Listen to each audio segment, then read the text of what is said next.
Die boodskap Numeri 7. Die offers van die stamme se leiers. Toe Moses die tabernakel klaar opgeslaan het en die tent met al sy toebehore, as ook die altaar waar al die offers aan God gebring word, in gebruik geneem het die leiers van Israel, dit is die stamleiers wat die sensus opgeneem het, hulle offers vir die Here gebring. Hulle het 6 waans met seile bo-oor en 12 osse na die tabernakel toe gebring. 1 wa vir elke 2 leiers en 'n os vir elke leier. Toe sê die Here vir Moses: "Gebruik hierdie offers om te help met alles wat moet gebeur by die tent waar ek aanbid word. Gee die waans en die osse vir die leviete sodat hulle dit kan gebruik om hulle te help met hulle werk." Moses het toe die waans en die osse vir die leviete gegee. Hy het vir die Gerson groep 2 waans en 4 osse gegee en vir die Merari groep 4 waans en 8 osse om vir hulle werk te gebruik. Hulle het hulle werk onder die toesig van Itamar, Aaron se seun, gedoen. Moses het nie vir die Kehat groep enige waans en osses gegee nie, omdat hulle volgens die Here se opdrag die heilige voorwerpe op hulle skouers moes dra. Die leiers het ook ander offers gebring toe die offeraltaar in gebruik geneem is.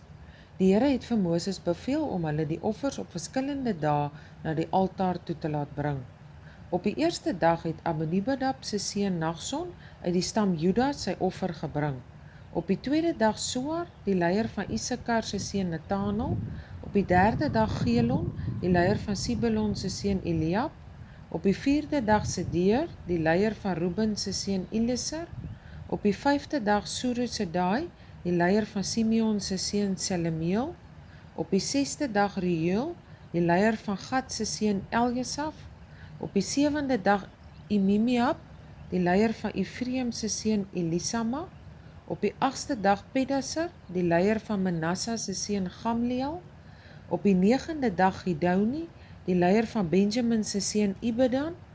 Op die 10de dag Amisadai, die leier van Dan se seun Agiseer. Op die 11de dag Okran, die leier van Asser se seun Pagiel. En op die 12de dag Enan, die leier van Naftali se seun Agira. Elke leier het presies dieselfde offers gebring.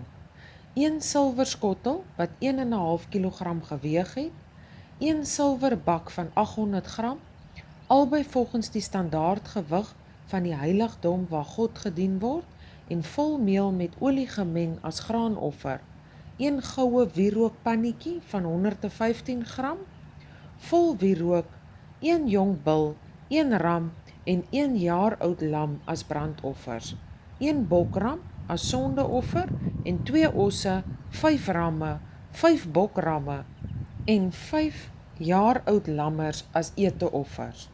Die offers wat die leiers van Israel gebring het, toe die altaar ingewy is, was altesaam 12 silwer skottels, 12 silwer bakke en 12 goue wierookpannetjies.